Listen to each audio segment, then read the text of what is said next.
ಇನ್ನು ಆಗಸ್ಟ್ 3ನೇ ತಾರೀಕು ಬೆಂಗಳೂರಿಗೆ ತಮಿಳುನಾಡು ಸಿಎಂ ವಿಜಯ್ ಭೇಟಿ ಕೊಡೋ ಸಾಧ್ಯತೆ ಇದೆ.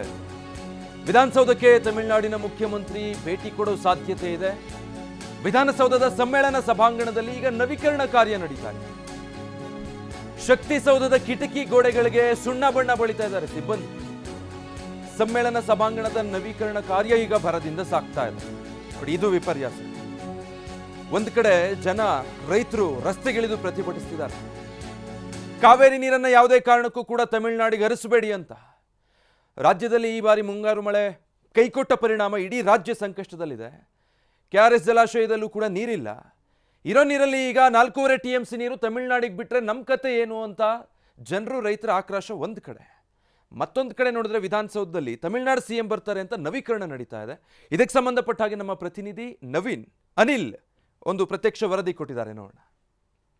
ತಮಿಳುನಾಡಿನ ಮುಖ್ಯಮಂತ್ರಿ ಜೋಸೆಫ್ ವಿಜಯ್ ಬೆಂಗಳೂರಿಗೆ ಬರುವುದಕ್ಕಿಂತ ಮುಂಚೆನೇ ಬೆಳವಣಿಗೆ ಕೂಡ ಆಗಿರುವಂಥದ್ದು. ಅಂದರೆ ಈಗ ನಿಗದಿಯಾಗಿರುವಂಥ ಪ್ರಕಾರ ಆಗಸ್ಟ್ 3ನೇ ತಾರೀಕಿನಂದು ಮಧ್ಯಾಹ್ನ ಬೆಂಗಳೂರಿಗೆ ಬರ್ತಾರೆ. ವಿಧಾನಸೌಧದ ಸಮ್ಮೇಳನ ಸಭಾಂಗಣದಲ್ಲಿ ಈಗ ಕಾವೇರಿ ನದಿ ನೀರು ಹಂಚಿಕೆ ವಿಚಾರವಾಗಿ ಒಂದು ಚರ್ಚೆ ನಡೀತಾ ಅಂತ ಹೇಳಲಾಗ್ತಾ ಇದೆ. ಒಂದು ಕಡೆ ಚರ್ಚೆ ನಡೀತಾ ಇದೆ, ಮತ್ತೊಂದು ಕಡೆ ವಿರೋಧ ಪ್ರತಿಭಟನೆ ಕೂಡ ಜೋರಾಗಿ ನಡೀತಾ ಇದೆ. ಈ ಒಂದು ಬೆಳವಣಿಗೆ ನಡೆಯೂ ಕೂಡ ವಿಧಾನಸೌಧ ಸಮ್ಮೇಳನ ಸಭಾಂಗಣದಲ್ಲಿ ಹೊರಭಾಗದಲ್ಲೂ ಕೂಡ ಮತ್ತು ಒಳಭಾಗದಲ್ಲೂ ಕೂಡ ಸಿದ್ಧತೆ ಕೂಡ ಭರದಿಂದ ಸಾಗ್ತಾ ಇದೆ.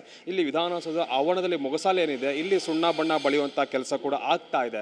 ಅಂದರೆ ಈಗ ಕೆಲವು ದಿನಗಳು ಮಾತ್ರ ಬಾಕಿ ಇರುವಂತಹ ಹಿನ್ನೆಲೆಯಲ್ಲಿ ಭರದಿಂದಲೂ ಕೂಡ ಸಿದ್ಧತೆ ಕೂಡ ಜೋರಾಗಿ ನಡೀತಾ ಇದೆ. ಅಂದರೆ ಈಗ ವಿಜಯ್ ಅವರು ಅಕಸ್ಮಾತ್ ಅವತ್ತು ನಿಗದಿಯಂತೆ ಬಂದರೆ ಅವರು ವಿಧಾನಸೌಧದ ಉತ್ತರ ದ್ವಾರ ಅಥವಾ ಪೂರ್ವ ದ್ವಾರದ ಮೂಲಕ ಎಂಟ್ರಿ ಆಗ್ತಾರೆ. ಹೀಗಾಗಿ ಅವರು ಎಂಟ್ರಿ ಆಗುವಂತಹ ಮಾರ್ಗದಲ್ಲಿ ಚೆನ್ನಾಗಿ ಕಾಣಬೇಕು ಅನ್ನೋ ಒಂದು ಹಿನ್ನೆಲೆಯಲ್ಲಿ ಈಗ ಸುಣ್ಣ ಬಣ್ಣ ಬಳಿಯುವಂಥ ಪ್ರಕ್ರಿಯೆ ಕೂಡ ಆಗ್ತಾ ಇದೆ. ಮತ್ತೊಂದು ಕಡೆ ಈಗ ವಿಧಾನಸೌಧದ ಸಮ್ಮೇಳನ ಸಭಾಂಗಣದಲ್ಲೂ ಅಷ್ಟೇ ಕುರ್ಚಿಗಳು ಸೇರಿದಂತೆ ಒಂದಷ್ಟು ಆಸನದ ವ್ಯವಸ್ಥೆಗಳು ಮತ್ತು ಎಷ್ಟು ಜನ ಬರ್ತಾರೆ ಅದೆಲ್ಲವನ್ನು ಕೂಡ ಲೆಕ್ಕಾಚಾರ ಮಾಡಿ ಅದನ್ನು ಕೂಡ ವ್ಯವಸ್ಥೆ ಮಾಡುವಂಥ ಕೆಲಸ ಕೂಡ ಆಗ್ತಾ ಇದೆ. ಮತ್ತೊಂದು ಕಡೆ ದೃಶ್ಯಗಳಲ್ಲಿ ತಾವು ಗಮನಿಸ್ತಾ ಇದ್ದಾರೆ, ಅಂದರೆ ಡೋರ್ಗಳಿಗೂ ಕೂಡ ಅಂದರೆ ಒಂದು ಕ್ರಾಕ್ ಬಿಟ್ಟಿದ್ದೆ, ಅದನ್ನು ಕೂಡ ಸರಿಪಡಿಸುವಂಥ ಕೆಲಸವನ್ನು ಕೂಡ ಮಾಡ್ತಾರೆ. ಮತ್ತು ಈಗ ಸಮ್ಮೇಳನ ಸಭಾಂಗಣದಲ್ಲಿ ನವೀಕರಣ ಕಾರ್ಯ ಕೂಡ ಆಗ್ತಾ ಇದೆ. ಅಂದರೆ ಈಗ DK ಶಿವಕುಮಾರ್ ಅವರು ಮುಖ್ಯಮಂತ್ರಿ ಆದ ಬಳಿಕ ಒಂದಷ್ಟು ನವೀಕರಣ ಆಗಬೇಕು ಅಂತ ಸೂಚನೆ ಕೊಟ್ಟಿದ್ರು. ಅದನ್ನು ಸೇರಿದಂತೆ ಈಗ ತಮಿಳುನಾಡಿನ ಮುಖ್ಯಮಂತ್ರಿ ವಿಜಯ್ ಏನಿದ್ದಾರೆ, ವಿಜಯ್ ಕೂಡ ಬರ್ತಿದ್ದಾರೆ. ಹೀಗಾಗಿ ಈ ಒಂದು ಹಿನ್ನೆಲೆಯಲ್ಲಿ ಒಂದು ನವೀಕರಣ ಕಾರ್ಯ ಕೂಡ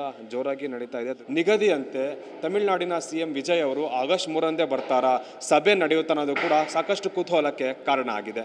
ಕ್ಯಾಮ್ರಾ ಪರ್ಸನ್ ರಾಜು ಜೊತೆ ಅನಿಲ್ ಕಲ್ಕೆರೆ, TV9 ಬೆಂಗಳೂರು.